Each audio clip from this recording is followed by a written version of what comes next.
Retomamos en Proeconomía y Finanzas y seguimos conversando con Iván Ojeda, director nacional de Estadística. Iván, teniendo en cuenta también lo que son los resultados de pobreza multidimensional segmentados por la parte rural y por la parte urbana, te quería consultar. ¿Se nota una amplia brecha en los datos oficiales? De hecho, que uno en el día a día nota las diferencias que existen de repente entre el campo y la ciudad, por decirlo de alguna manera. Pero esto en las estadísticas se ve muy crudamente reflejado, Iván. ¿Esto corresponde de repente a cuestiones específicas, puntuales? ¿Cómo analizan esto desde el Instituto Nacional de Estadística? Tal cual como decía Eduardo, la pobreza en cualquiera de sus dimensiones sigue teniendo rostro rural.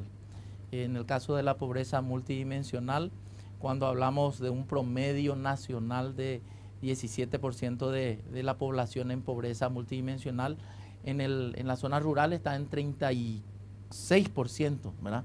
Y en las zonas urbanas está en un 7%.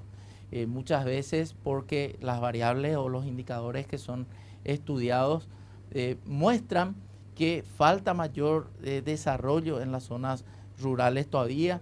Muchas veces este gobierno ha impulsado mucho la infraestructura, digamos, física, vial. Eso también facilita, mejora un poco la calidad de vida. Pero, por ejemplo, los sistemas de recolección de basura, nosotros estudiamos y sabemos que la gente en la zona rural sigue quemando la basura, sigue enterrando la basura. No hay un sistema de recolección adecuado.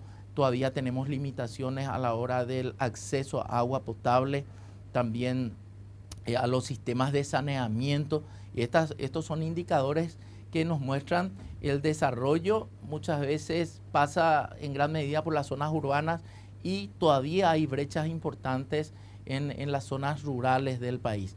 El acceso a la educación, las distancias también, digamos que tienen que recorrer, y después también el sector primario, que obviamente está en el sector rural, emplea al 16% de la mano de obra ocupada en el país. Entonces, estos son algunos de los elementos que hacen que la pobreza siga siendo rural, ¿verdad? Hay también una migración importante de las zonas rurales hoy a la parte urbana, pero eso implica también mayores servicios básicos, más seguridad, más educación, ¿verdad? Entonces, por eso es importante que las políticas públicas se formulen a partir de la evidencia y no de meras percepciones, para que seamos más eficientes a la hora de implementar el presupuesto nacional o mejorar el gasto público, que muchas veces es el reclamo de la ciudadanía.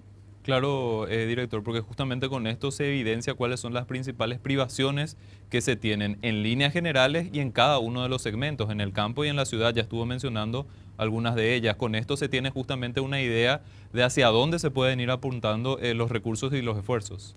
Totalmente, y de una medición en donde solamente teníamos el enfoque unidimensional del ingreso. Hoy podemos hablar, gracias también a la teoría de las capacidades del premio Nobel Amartya Sen, de el goce de los derechos, ¿verdad? Amartya Sen, por ejemplo, en sus libros dice, cuando un país es democrático, cuando sus ciudadanos solamente tienen derecho a voto. Y él dice, no, un país realmente es democrático cuando puede ejercer el derecho a la libertad de votar, como uno de los ejemplos. Entonces, acá lo que estamos midiendo con este enfoque multidimensional es el goce del derecho, en la teoría de las capacidades. Porque si una familia tiene la capacidad de educarse, de formarse, solamente con la educación va a estar mejorando el nivel de vida y va a ejercer su libertad, va a ejercer su derecho de una vida más digna, ¿no? Ujú. Director, ¿cómo se complementa o cómo se relaciona todo este trabajo de la medición de pobreza multidimensional con el gran trabajo que estuvieron enfrentando en estos últimos tiempos, que es el censo nacional? ¿Cuál es la relación? Y de paso también para preguntarle cómo está avanzando el proceso del censo, que son números que todo el mundo está también pendiente de Sí. tener, ¿verdad? Sí, el censo constituye por excelencia a las estadísticas básicas de cualquier país. Todos estos datos que estamos presentando necesitan un denominador, que es el total de la población. Necesitamos saber el total de población rural, urbana, pero no solamente eso, sino que el censo, la riqueza de información que nos da un censo a nivel desagregado, a nivel granular, porque podemos llegar a nivel de distrito, inclusive de barrio, es a las políticas públicas lo que en un momento fue el microscopio para la biología. No existe otro operativo estadístico que nos dé esa calidad de información. Y aparte, cualquier estudio, cualquier encuesta que se realice y que se precie de ser seria y de calidad, necesita un marco muestral. Ese marco muestral se construye a partir de los censos nacionales de población. El objetivo principal de un censo tiene que ver con actualizar la ecuación de población, que es prácticamente entender cuántos pobladores o cuál es el stock de población actualmente, más nacimientos, menos mortalidad, más menos migración. Entonces vamos a conocer cuántos somos, dónde estamos, cómo estamos, y todo esto nos va a decir qué necesitamos como país para que la gente viva mejor en el Paraguay. Actualmente estamos terminando la digitalización de una cantidad impresionante de cuestionarios.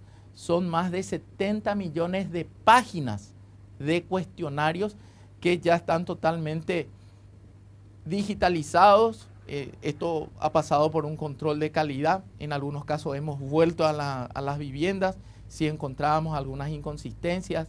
Hemos abierto las puertas de nuestras oficinas al Centro de Estudios de Demografía de Latinoamérica y el Caribe, el CELADE, que funciona en el seno de la CEPAL, Naciones Unidas. También el Fondo de Población de Naciones Unidas nos ha acompañado en todo este proceso. Igualmente hemos conformado un comité técnico de población e invitado a formuladores e implementadores de políticas públicas y también a investigadores del sector independiente, sociólogos, economistas muy reconocidos, que ellos están, digamos, analizando toda la información. Entonces, la encuesta permanente de hogares también hoy es una herramienta muy importante para contrastar y un elemento para la conciliación censal y también un elemento para una encuesta post-censal, porque estamos preguntando a la gente si fue o no fue censada y eso nos va a dar también el nivel de omisión que pudo haber existido. Nosotros estamos muy contentos por los resultados, los primeros resultados que arroja este censo. En primer lugar, gracias a la gente, porque la gente acató, la gente exigió ser censada y eso muestra también el nivel de ciudadanía que tenemos actualmente en el Paraguay.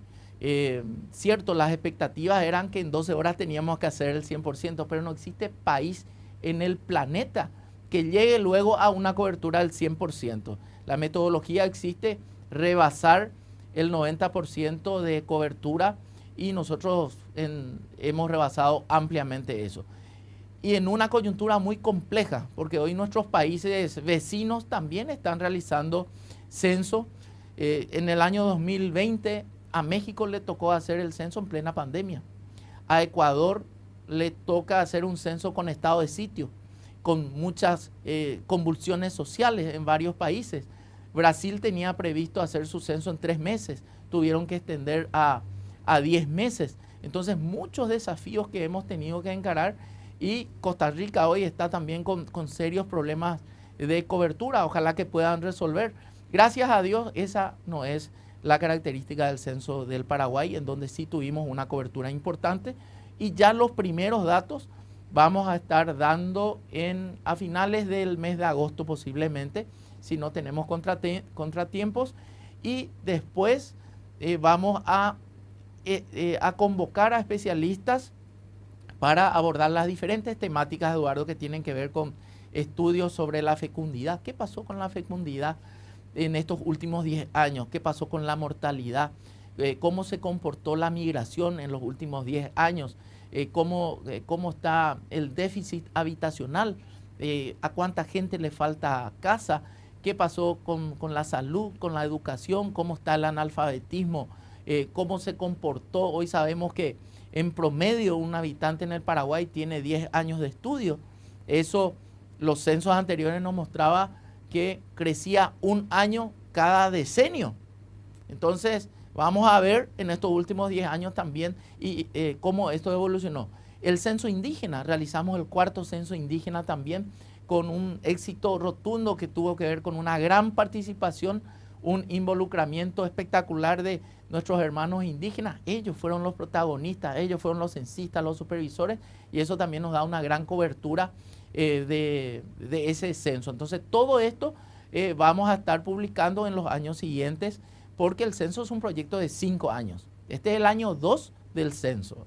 El año 1 es del precenso, el levantamiento censal, y luego los siguientes años de procesamiento, publicación y difusión de la información. Esto justamente, director, como está diciendo, se va a ir divulgando por áreas temáticas, es decir, se va a estar teniendo presentaciones periódicas de los datos del censo. ¿Con qué arranca esto, director? Arranca con una presentación en el mes de agosto sobre los datos preliminares o los primeros datos del censo. Vamos a tener seguramente, vamos a hablar de totales, ¿no? Todavía no vamos a hablar de muchas desagregaciones, vamos a hablar un poco de lo que fue la operativa, quizás un componente del censo indígena también, ¿verdad? Y posteriormente a esto vamos a ir a las diferentes temáticas, vamos a abordar también todas estas temáticas que estoy mencionando, y también queremos trabajar desde la demanda, porque muchas veces está la información, pero no se explota debidamente. Entonces queremos una alianza con la academia para fomentar también talleres, seminarios, diplomados de la explotación de la base de datos del Censo Nacional de Población y Viviendas. Todos esos esfuerzos, director, son sumamente importantes teniendo en cuenta lo que es el objetivo de que los datos y que el censo tenga credibilidad, porque tiene que ser un censo que justamente refleje resultados creíbles. Todo eso es demasiado importante justamente para todo lo que estuvimos mencionando, la generación de las políticas públicas propiamente, y bueno, también lo que sería la aceptación por parte de la ciudadanía de estos datos. Lo que mencionaba Eduardo es fundamental. La credibilidad pasa también por la transparencia del proceso, por abrir las puertas a organismos internacionales, también a nuestra comunidad de investigadores independientes, y eso es lo que estamos haciendo. Igualmente vamos a evidenciar cambios, algunos paradigmáticos que tienen que ver con nuestras costumbres, cómo estamos viviendo, y los censos también relatan la evolución de la historia de un país. Entonces vamos a tener información de mucha calidad, y más allá de destacar el esfuerzo del Instituto Nacional de Estadística y por supuesto el acompañamiento de la gente dando su información, quiero decirles que los datos del censo van a ser claros, van a ser totalmente, ciertos, y van a actualizar las proyecciones, porque los datos que estamos manejando, Eduardo, son de proyecciones, son estimaciones. Ahora vamos a tener una información clara, cierta, contundente, que va a sentar las bases de las políticas públicas en los próximos 10 años. Y vamos a marcar un hito también de innovación con este censo, porque hablando de transparencia, nosotros vamos a disponibilizar también los microdatos, por supuesto dentro del secreto estadístico. No vamos a identificar nunca al informante, al ciudadano informante, pero sí vamos a disponibilizar los microdatos para que los investigadores puedan reprocesar la información. También otra innovación por primera vez en la historia del país es que vamos a tener un geoportal estadístico. Esto nos va a permitir territorializar la información estadística y sentar las bases del procesamiento en línea de la información estadística oficial del Paraguay. Y en el futuro queremos que todo el sistema estadístico nacional abastezca a ese geoportal estadístico para que primero el ciudadano sepa dónde está la información de manera transparente, los organismos internacionales también puedan acceder a la información del país, y por sobre todo también esa masa crítica pueda tener acceso para evaluar. Y vuelvo a reiterar que las políticas públicas que se realicen se basen en evidencia científica.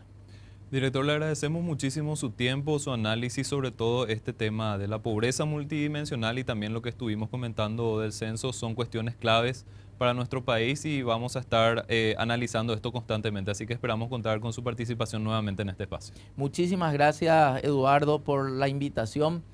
Peter Drucker, el padre de la administración moderna, decía, lo que se mide, mejora. Y nosotros tenemos un axioma que nos gusta decir mucho, que queremos que el dato sea el motor de cambios positivos en la vida de las personas. Así que gracias por este valiosísimo espacio que les das a las estadísticas oficiales también.